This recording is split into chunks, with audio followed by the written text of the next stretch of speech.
Halo anak-anak, selamat pagi. Anak kelas 6A, 6B, 6C, dan juga 6D. Bagaimana kabar kalian? Semoga dalam keadaan sehat dan tetap semangat ya. Salam olahraga, jaya! Baik, hari ini kita akan belajar Penjas Orkes di hari Sabtu. Dan materi kita adalah materi bab 2. Bab 2 itu kita masuk ke pertemuan pertama hari ini, permainan bola kecil. Nah, permainan bola kecilnya yang kita latih adalah permainan rounders. Di materi kita begitu. Sebenarnya permainan bola kecil itu banyak anak-anak. Pasti termasuk bola kecil, bulu tangkis atau badminton juga termasuk bola kecil, tapi materi kita di kelas 6 yang diajarkan yaitu rounders. Nah, Pak Agus juga sampaikan terima kasih bagi anak-anak yang mengerjakan PH basket di Sabtu yang lalu yang sesuai dengan waktu pengerjaan. Namun ada beberapa anak yang memang karena kendala atau karena tidak bisa mengikutinya, akhirnya terpaksa harus susulan. Nah, untuk anak-anak susulan, silakan nanti mengerjakan hari ini. Akan dibuka soalnya dan silakan kalian mengerjakan dan nanti akan diberikan pengumuman. Oke? Baik, kita masuk ke materi kita rounders. Kalian bisa amati gambar. Ini ada regu yang akan menangkap bola. Ini cara menangkap bola seperti ini, tangannya terbuka. Jadi ini sudah kelihatan salah satu gerakannya. Sedangkan ini adalah regu pemukul. Nih, kalau di sana sambil membawa stick atau tongkat tidak apa-apa. Ini adalah regu pemukul sedang berlari dan ini tiangnya. Tiangnya unik ya. Tiangnya ringan sekali. Dia sedang menuju ke tiang dan si penjaga sedang akan menangkap. Nah, ini apa istilahnya? Nanti kita akan bahas di slide-slide berikutnya. Oke, semangat belajar anak-anak. Mari kita lanjut. Siap belajar dan bergerak? Oke, tentunya siap ya. Buku catatan dan alat tulis. Buatlah suasana belajar yang menyenangkan. Dan silahkan berdoa dulu. Sebelum memulai aktivitas di renungan pagi sudah ada ya. Kemudian dengarkan dan simak materi. Dan jika ada petunjuk tugas, nanti tolong perhatikan betul petunjuknya ya. Ini sering terjadi di kita ini anak-anak, petunjuknya tidak kita baca dengan cermat. Ya, nanti kalau ada tugas, tolong diperhatikan petunjuknya. Dan untuk hari ini tidak ada tugas yang dikirimkan.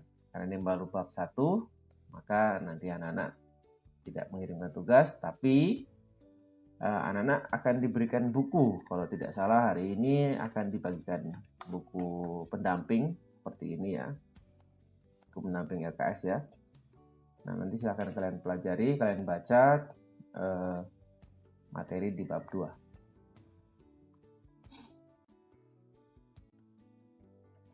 Baik, kita masuk ke rounders dan aplikasinya dalam kehidupan sehari-hari. Penerapan, aplikasi itu penerapan. Permainan rounders adalah permainan bola kecil ya. Permainan bola kecil dilakukan beregu. Satu regu 12 pemain dan 6 pemain cadangan. Jadi yang bermain itu ada 12 orang. Kemudian permainan ini diciptakan oleh George Hancock tahun 1887 di Chicago, Amerika Serikat ya. Dan permainan ini di Indonesia jarang sekali dilakukan anak-anak. Jarang sekali. Kalau di Indonesia itu lebih sering kasti. Nah, kalau yang rounders ini yang sering melakukan di bagian Eropa. Di Inggris itu sering sekali, bahkan di sana ada kompetisinya. Nah, permainan ini dimainkan di outdoor ya, atau di ruang terbuka atau di lapangan. Jadi tidak di dalam ruangan seperti basket, itu dia di dalam ruangan atau di luar ruangan juga boleh. Kalau rounders tidak bisa, dia harus di lapangan di luar. Dimainkan 2 regu. Jadi regunya ada regu pemukul dan juga ada regu penjaga. Nah, manfaatnya apa dalam kehidupan kita sehari-hari? Apa yang bisa kita terapkan dari permainan rounders ini dalam kehidupan kita sehari-hari? Ya, yang pertama tentu saja kebugaran tubuh anak-anak. Karena gerakannya juga ada gerakan untuk lokomotor, non-lokomotor, dan juga manipulatif. Seperti lokomotor itu seperti lari, itu ada gitu. Dan itu akan membuat tubuh kalian menjadi bugar, paling tidak menguatkan otot kaki dan kelincahan. Dan selain itu, ada juga manfaatnya, yaitu anak-anak bisa berlatih bekerja sama dengan orang lain dan melatih kekompakan dalam satu tim. Karena tekniknya dalam permainan rounders ini unik sekali. Jadi kalau tidak kerjasama, tidak berhasil. Oke.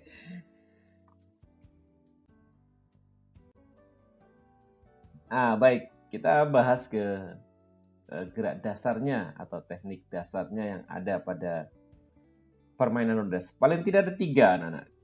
3. Ada 3, yaitu ada melempar, ya, ada memukul, ya, ada menangkap. Ya, melempar, menangkap, dan memukul, ada 3. Melempar bola seperti di gambar. Ini melempar bola. Melempar bola pun nanti ada arah jatuhnya bola atau arah lemparan bola. Ada melempar ke atas, ada melempar datar, ini melempar datar, ada melempar menyusur tanah atau ke bawah. Nah, menangkap bola pun juga ada 3 nanti. Ada menangkap bola atas, bola ini kalau ini menangkap bola datar. Dan ada juga menangkap bola menyusur tanah. Hampir sama dengan kasti ya. Kemudian memukul juga sama, nanti ada memukul atas, memukul datar, dan memukul ke bawah. Nah, kurang lebih gerakannya dalam permainan itu membutuhkan ini. Dalam permainan rounders membutuhkan 3 gerak dasar ini, selain juga ada lari ya.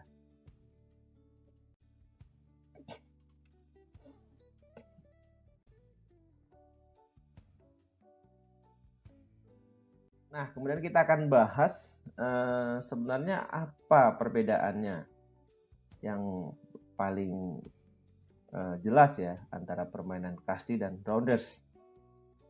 Kalau kasti, anak-anak dulu di kelas 4 ya, sepertinya pernah melakukannya. Pak Agus masih punya videonya itu. Vincent waktu itu memimpin pemanasan kasti, itu masih ada videonya. Atau kapan-kapan saya kirim ya di materi kita ya.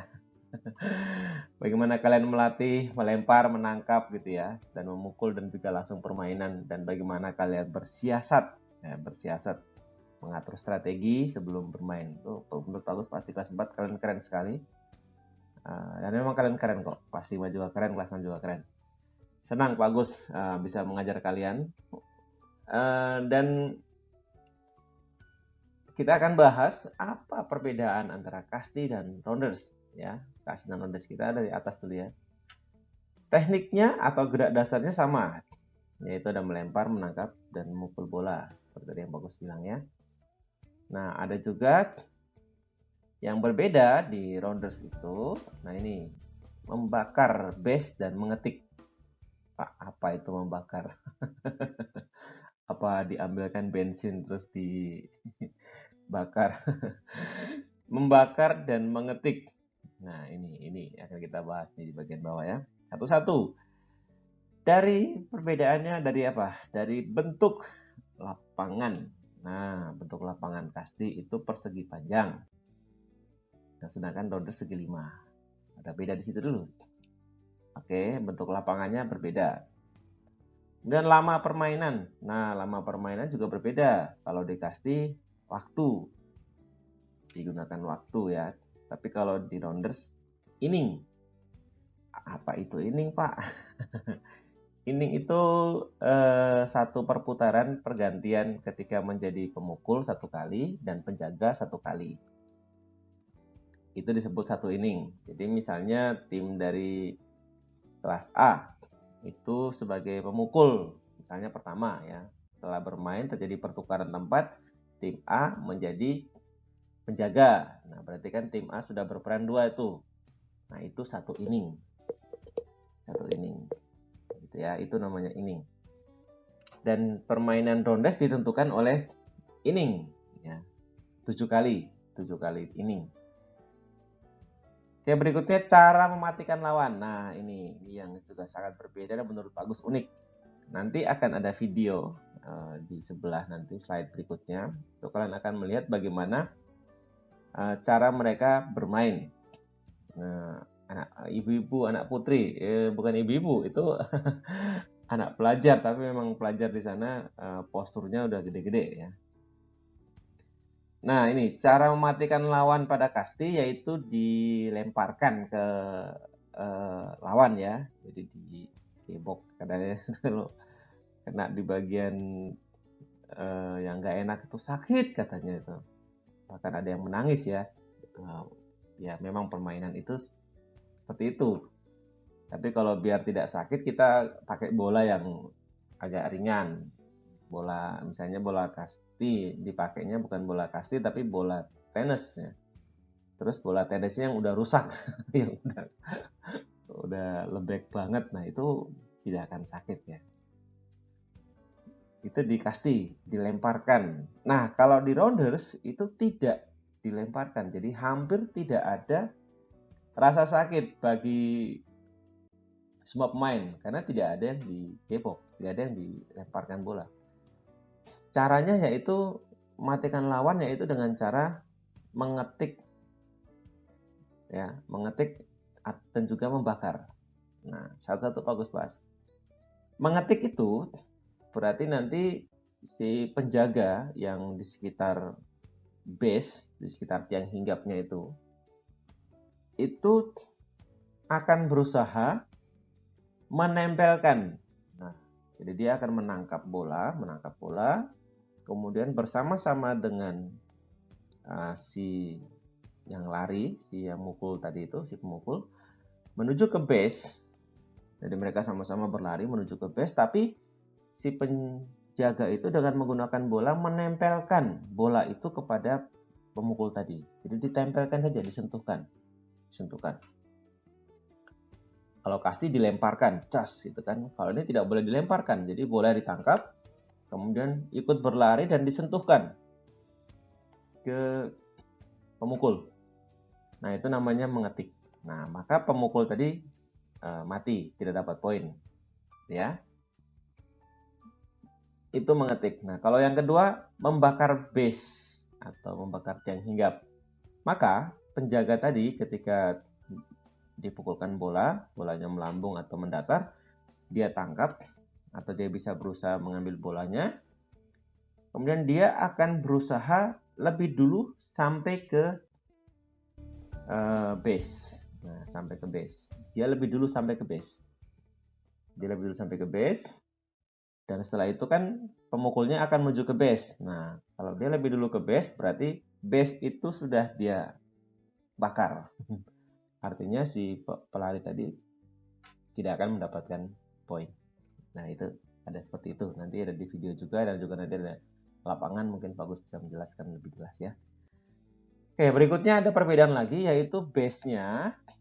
Base-nya itu kalau dikasih kalian bisa bareng-bareng di situ, ada 2 orang berdiri di tiang itu. Ketika yang salah mukul kan tidak berani lari, diam semua. Berarti ada lagi yang datang ke situ 3 orang. Jadi satu tiang ada sekitar berapa tuh banyak.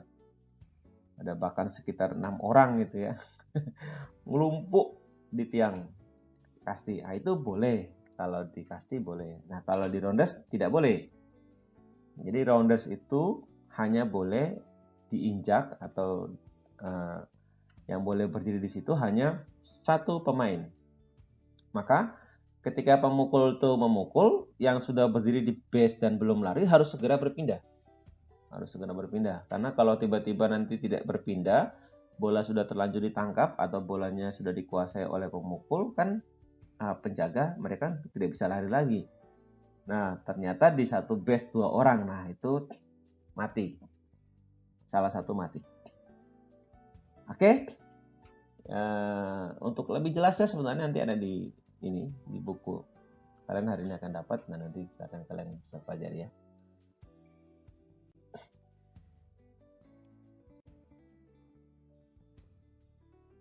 Ya, ini dia lapangannya. Anak-anak, ini lapangan dari Rondes di segi 5 ya. Segi 5, kemudian jaraknya itu panjangnya 15 meter, anak-anak. Maka untuk ketika sebelum pandemi, permainan Rondes ini tidak bisa kita latihkan di lapangan halaman sekolah kita. Karena kalau kita ukur nanti di sana tidak bisa mencapai 15 meter. Dan kita melakukannya di Manahan. Loh Pak, kenapa harus bela-belain ke Manahan? Nggak apa-apa toh Pak, biar aja mainnya di lapangan. Yang penting kan di halaman sekolah, yang penting kan jaraknya kita perpendek. Misalnya dibuatlah 5 meter. Nah, ketika kita buat jaraknya 5 meter, maka tidak akan berhasil permainannya. Karena di situ tidak akan terjadi yang namanya mengetik dan tidak akan terjadi yang namanya membakar. Karena apa? Jaraknya 5 meter, larinya cepat, langsung sampai. Nah, kalau jarak 15 meter, larinya agak panjang gitu. Larinya agak panjang, maka kemungkinan akan ditik itu akan dapat. Kemungkinan akan dibakar oleh penjaga itu akan dapat. Jadi, contohnya begini nih, Pak Gus menyampaikan ya. Ini Pak Gus jelaskan dulu, ini ada 1, 2, 3. Jadi tiang hinggapnya ada 4 ya, disebutnya yang satu ini 5 ini home base. Nah, di bagian home base ini nanti ada yang B. B ini yang nangkap bola. Jadi kalau kalian pernah lihat softball itu ada yang di belakang si pemukul ya, itu nanti dia akan menangkap bola. Kemudian yang D ini tempat memukul, nanti dia akan memukul ya. Mukul. Kemudian yang A ini ada pitcher, ini tempatnya bowler. Bowler itu pelambung. Nanti ada pelambung di sini. Ini pelambung, ini tempatnya namanya pitcher. Dia akan menggunakan lemparan 360 derajat, bolanya diputar, kemudian dilepaskan. Set. Dia putar, set gitu kan. Nah, si pemukul itu siap memukul. Bang, 3 kali nak kesempatan. Kalau tidak kena, bolanya ditangkap sama catcher. Dilemparkan kembali kepada bowler. Nah, itu berarti kesempatan 1, misalnya tidak kena. Terus pukul lagi, diberikan lagi lemparan dulu, set, dipukul. Bang, nggak kena juga. Nggak kena juga. Ya udah, bolanya dilemparkan lagi oleh catcher. Tinggal 1, berarti kan terakhir nih, tinggal 1 nih. Dia udah 2 kali. Lemparkan. Set. Nah, ini pemukulnya mukul. Bang, kena. Bolanya ke sana misalnya. Set. Nah, ke sini, kan? Setelah kena, pemukul harus lari. Oke, di England larinya boleh sambil membawa sticknya. Lari, dan larinya tidak boleh zigzag. Harus mengikuti garis. Nah, larinya di sini lurus. Lurus lari ke sini. Nah, padahal di sekitar sini itu kan ada apa nih? Ada penjaga. Ada penjaga, di sini juga ada penjaga. Nah, ketika dia lari, misalnya bolanya ke sana tadi, ditangkap atau tidak. Kalau tidak ditangkap, misalnya dikembalikan ke ini, ke bowler, ke pitcher. Maka dia berhenti. Misalnya pas tadi dia mukul, bang, terus dia lari, set, bisanya ke sini. Ya udah, dia berhenti di sini. Berhenti di sini, terus ini ruang tunggu ya, pemain berikutnya maju. Nah, ini dilemparkan, set. 1 kali lemparan ternyata ini mukulnya bagus banget. Nih, geraknya memukul bagus, langsung kena, bang. Larinya ke sini, set. Nah, di sini nih. Larinya ke sini. Ini agak rawan larinya ke sini nih. Kenapa agak rawan? Karena ini lintasan untuk buat lari nih. Yang di sini harus lari. Dia tidak boleh diem. Karena apa? Nanti pemukul ini akan menuju ke sini. Kalau dia tidak lari, maka satu base ada 2 orang. Nah, itu mati nanti. Oke. Maka ketika ini pukul bang, kena, lari ke sini. Mau tidak mau yang sudah di sini lari ke base kedua. Harus lari. Sedangkan pemukul pun juga lari. Nah, di saat itulah akan mungkin terjadi tik atau bakar. Karena apa? bolanya ke sini nih. Bola ke sini, pas pemukul yang ini lari, dia tinggal sentuhkan aja. Tek, bolanya disentuhkan. Tek, mati. Atau tidak mau disentuhkan, ya udah. Pas dia dapat bolanya, dia lari ke sini. Tik. Nah, ini dibakar. Dibakar. Ini perjalanan menuju ke situ. Nah, sebelum dia sampai, penjaganya sudah duluan, maka base ini dibakar. Ya, dapat poin, mati juga. Caranya gitu. Dan seterusnya, dan seterusnya. Jadi tidak ada gebokan, tidak ada pemain dilempar gitu, tidak ada. Yang ada adalah berusaha lari selincah-lincahnya, secepat-cepatnya ke base. Nah, paling keren itu gini nih. Misalnya dia bisa mukul nih. Bang, bolanya ke sana. Wush. Jauh banget. Dia lari terus aja. 1, 2, 3, 4, balik lagi. Ya udah, menang. Poinnya banyak. Itu kalau ampuh dalam memukul. Maka gerak dasarnya tadi ya, memukul, melempar, dan menangkap itu sangat berpengaruh dalam permainan rounders. Dan lari, ketika lari itu hampir semua anak bisa lari, tapi bagaimana anak bisa berlari dengan cepat dan kencang itu perlu dilatih dan dibiasakan. Paling tidak pada gerak lokomotor, kalian di kelas bawah itu sudah dilatih atletik juga. Nah, penggunaannya di cabur yang lain, maka atletik itu dibilang induk dari olahraga, karena memang gerakannya digunakan di permainan yang lain, di olahraga yang lain. Seperti ini, lari. Ya kalau bisa sprint itu lari cepat, ya udah, poin, dapat menang. Gitu ya anak-anak. Nah, setelah ini kalian bisa melihat ke videonya.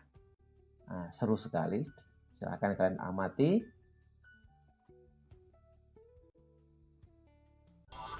Ini dia.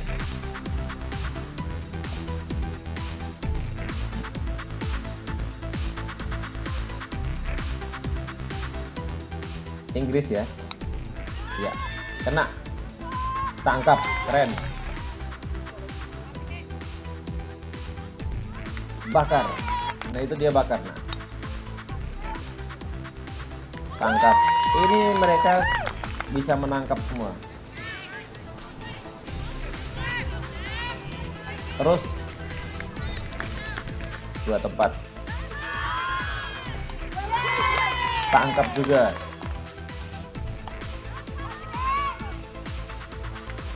Tangkap juga. Kemampuan menangkapnya hebat sekali. Bakar.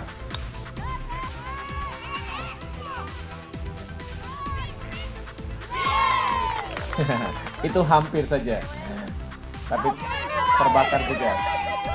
Oke, go. Oke.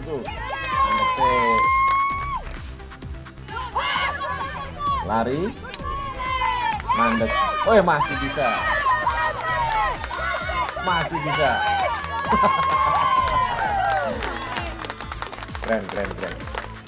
Keren. Nah, itu kalau bisa langsung ya.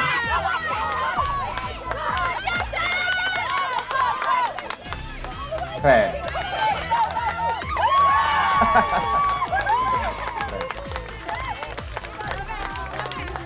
Yes. Larinya cepat, larinya kencang dan lincah. Nah, ini sportivitas. Ya, jadi habis bertanding friendly ya. Nggak terus berantem. Oke.